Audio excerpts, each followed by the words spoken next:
Yanımda dayanan xanım bilirsiniz kimdir?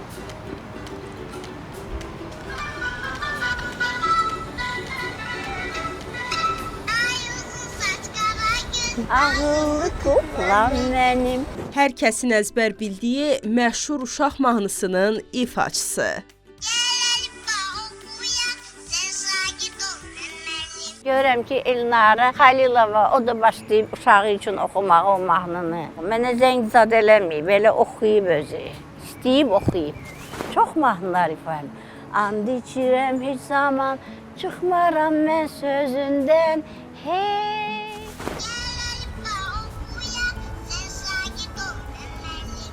Bəli, yanımda dayanan xanım bu məşhur səsin sahibi. Yəni kukla mahnısının ifaçısı. Zabitə xanım, xoş gördük sizi. Necəsiz? Xoş gününüz olsun, yaxşıyam. Sizi görəndə lap yaxşı oldum. Yaxşı olasınız. Ürəyim açıldı. Zabitə xanım, bu səsin sahibinin siz olduğunu bilirlərmi tanışlarınız və yaxud tanımayan insanlar necə? İndiki pokoleniya, onlar da bilir. Məncə hamı bilir. Bilir. Mənə elə gəlir ki, hamı bilir, tanıyır. İlk mahnım demək olar ki, kukla mahnısı oldu. O kukla mahnısını da əvvəl o Suğra Sadıxova var idi, cücələrimin ilk ifaçısı. Suğra Sadıxova elə belə onu oxumuşdu bacısı Nazlı ilə bir yerdə. Bu hələ çox da elə lentə alınmamışdı. Əfsər müəllim çağırdı onları, tapşırdı mənə öyrətsinlər o mahnını. Yadıma gəlir ki, Suğra ilə bacısı Nazlı o mahnını mənə öyrətdilər. Ondan sonra operada, konsertlərdə, hər yerdə mən o mahnını ifa edirdim. Mənim səsimlə kuklalar buraxılmışdı birisi. Telefonumda oxuyuram, görürəm ki, Elnara müğənni nədir onun familiyası? Xəlilova, o da başlayıb uşağı üçün oxumağa o mahnını. Bəyənmişdiniz Elnara xanımın ifasını? Yox, bəyənmədim. Niyə bəyənmədiniz? Ay, o oxuyur, muğam sayağı, böyüklərin oxuduğu mahnılar kimi, uşaq mahnısıdır, kukladan da özdə. Nə bilim, valla, kukla mahnısından söhbət gedirdi, bunu verdilər. Mənə zəng zad eləməyib, belə oxuyub özü, istəyib oxuyub.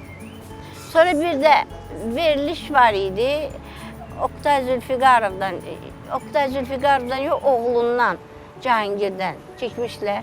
Mən Cahangirə də dedim ki, sən Elnaranı çağırırsan, biz ittifaqda gündə salamlaşırıq, görüşürük, mən yaddan çıxıram.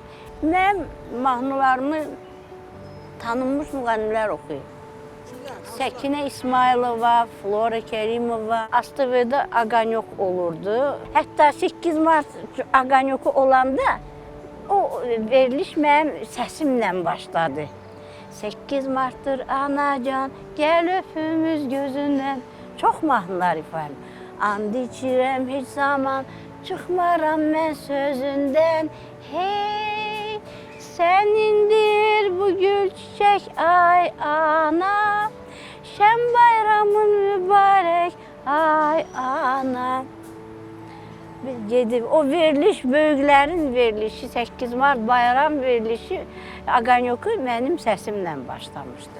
Xahiş etsək bizim üçün qısa o mahnıdan bir hissəni ifa edə bilərsinizmi indi? Yenidən. Ayıbdır mənim üçün. Olmaz məncə ayıb.